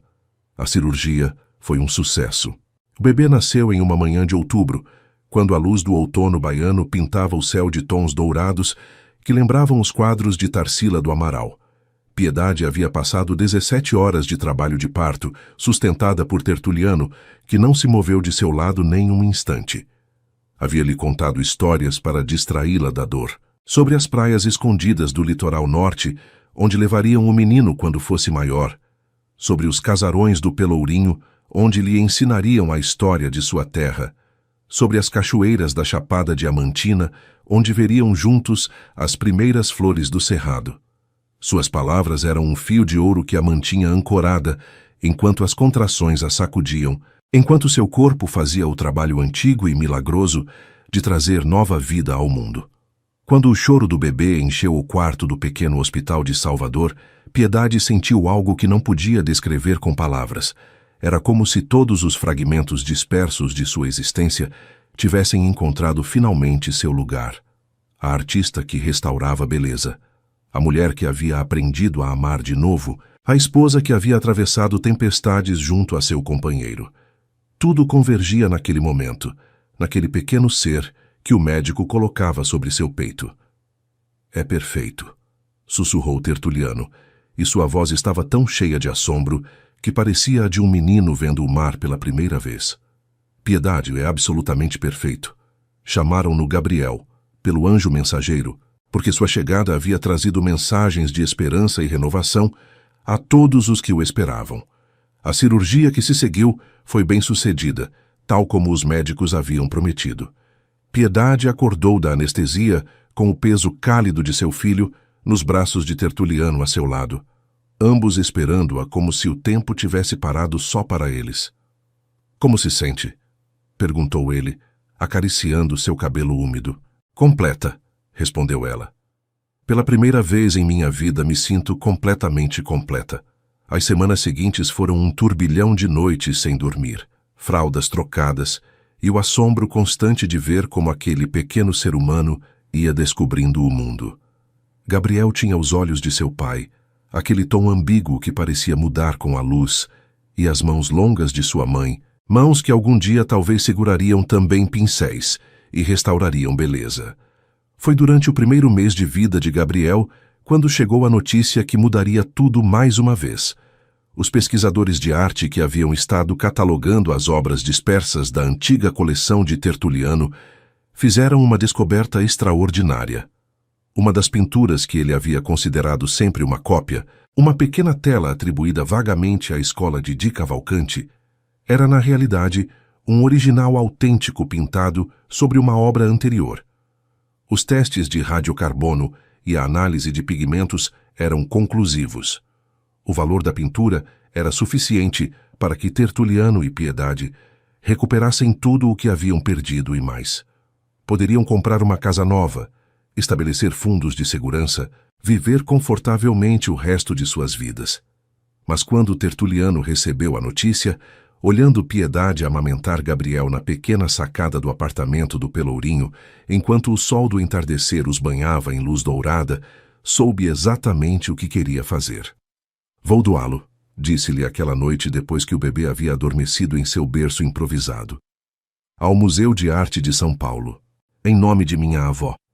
Piedade o olhou com aquela expressão que ele havia aprendido a amar, a mistura de surpresa, compreensão e profundo respeito que aparecia quando ele fazia algo que confirmava por que o havia escolhido. "Tem certeza?" Não era uma pergunta. "Tenho certeza", confirmou. "Não precisamos de uma mansão para criar Gabriel. Não precisamos de contas bancárias gordas nem coleções de arte. O que precisamos, já temos. Temos este pequeno espaço que cheira a mar e a café e a leite de bebê. Temos a comunidade que nos acolheu quando não tínhamos nada. Temos um propósito que vai além de acumular coisas." Aproximou-se dela, tomando o seu rosto entre suas mãos. "E tenho você", acrescentou, "que é o maior tesouro que encontrei em toda a minha vida de buscar tesouros." Piedade o beijou então. Um beijo que sabia a lágrimas e a gratidão, e a todas as palavras que não precisavam ser ditas, porque já as sentiam ambos. A doação foi oficializada um mês depois, em uma pequena cerimônia no museu onde Tertuliano falou pela primeira vez publicamente sobre seu trabalho. Não revelou todos os detalhes, claro. Ainda havia pessoas que poderiam ser prejudicadas se soubesse demais. Mas compartilhou o suficiente como para que o mundo entendesse que atrás de muitas das obras devolvidas aos museus brasileiros nas últimas décadas, havia um homem cuja motivação não era a fama nem o lucro, mas o amor. Amor à beleza, amor à justiça, amor a uma avó nordestina que lhe havia ensinado que algumas coisas valem mais que a segurança pessoal. A placa, junto ao quadro, dizia simplesmente: "Doado em memória de Dolores Ferreira, mulher do povo que sonhava com um mundo mais justo." Quando Piedade leu essas palavras pela primeira vez, com Gabriel dormindo em seus braços e Tertuliano a seu lado, soube que haviam chegado ao final de um capítulo e ao começo de outro. Um capítulo que escreveriam juntos, dia a dia, pincelada a pincelada, como a restauração mais importante de suas vidas. Quase um ano depois, a capela à beira da Baía de Paraty não havia mudado. As mesmas paredes caiadas que pareciam absorver a luz do sol para devolvê-la mais suave. Os mesmos ex-votos de prata contando histórias de pescadores e milagres. A mesma Nossa Senhora de madeira policromada, observando tudo com sua expressão de dor e esperança entrelaçadas. Mas todo o resto era diferente. Desta vez, a pequena igreja estava cheia. As famílias que Tertuliano havia salvado ao longo dos anos haviam viajado desde todas as partes do Brasil para estar presentes. Raimundo e sua esposa, com seus 3 filhos, que agora falavam português com sotaque gaúcho. Fátima e seu marido, que havia aberto um restaurante sírio em São Paulo, que estava tendo um sucesso inesperado. Dezenas de rostos que Piedade havia chegado a conhecer durante as semanas caóticas da evacuação. E muitos outros que só conhecia pelas cartas guardadas na caixa de madeira de Tertuliano. Dulcineia estava ali também, sentada na primeira fila junto ao homem com quem havia refeito sua vida. Um professor de História da Arte do Rio, que a olhava com a mesma adoração com que Tertuliano olhava Piedade. As duas mulheres haviam desenvolvido uma amizade genuína no ano transcorrido, forjada no fogo da crise e temperada pelo respeito mútuo.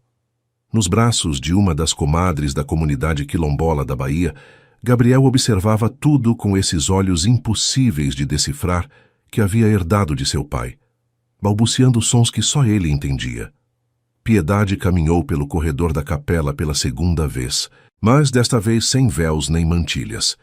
Vestia um simples vestido branco de algodão que ondulava com a brisa marinha, e em seu cabelo levava entrelaçadas flores de jasmim-manga que perfumavam o ar a seu passo. Não precisava de adornos elaborados nem tradições antigas.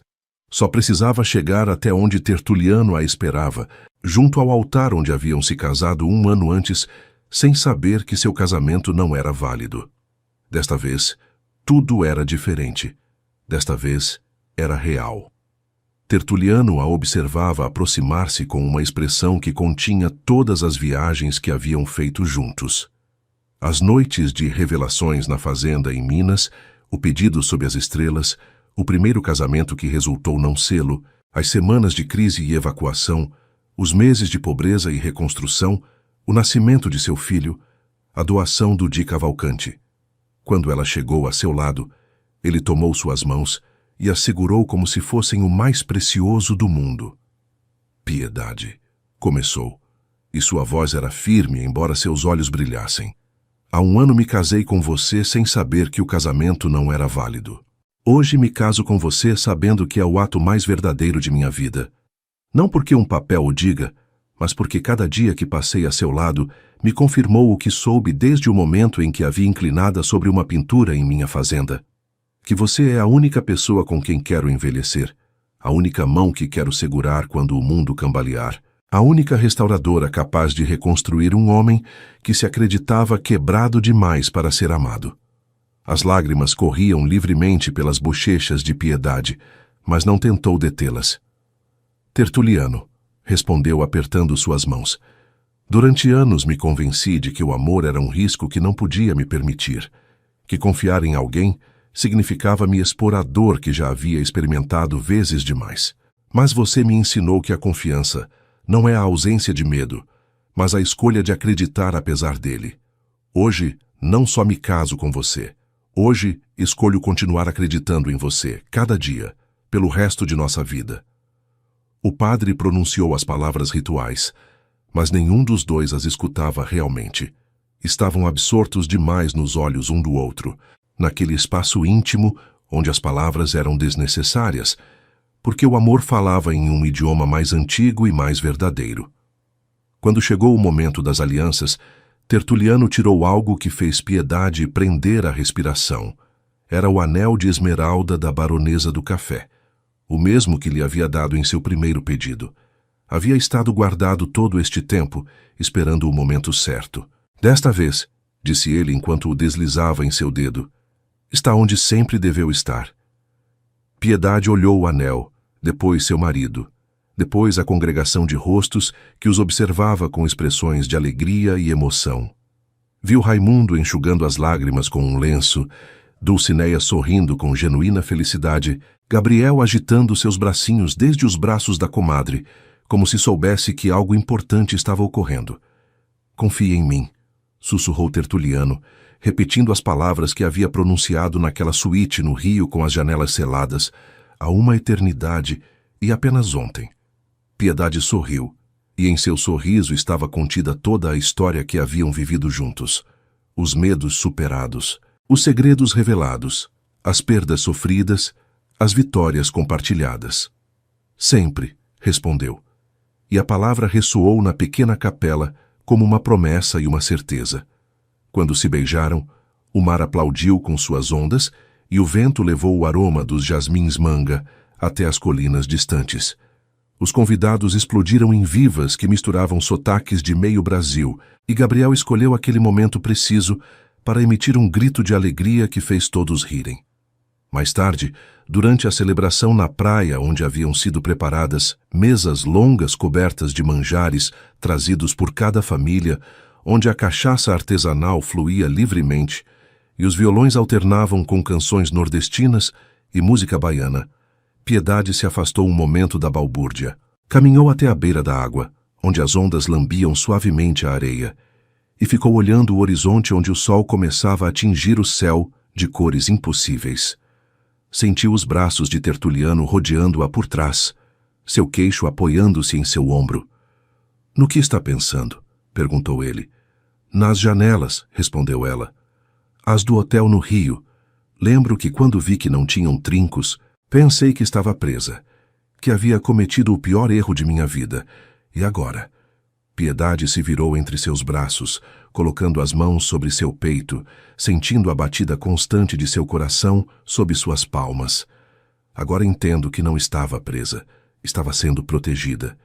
E que às vezes as portas que parecem se fechar são, na realidade, as que nos levam exatamente onde precisamos estar. Tertuliano a beijou, um beijo suave que sabia a vinho e a mar e a todas as promessas cumpridas. Eu te amo, sussurrou contra seus lábios, não só por quem você é, mas por quem sou quando estou com você.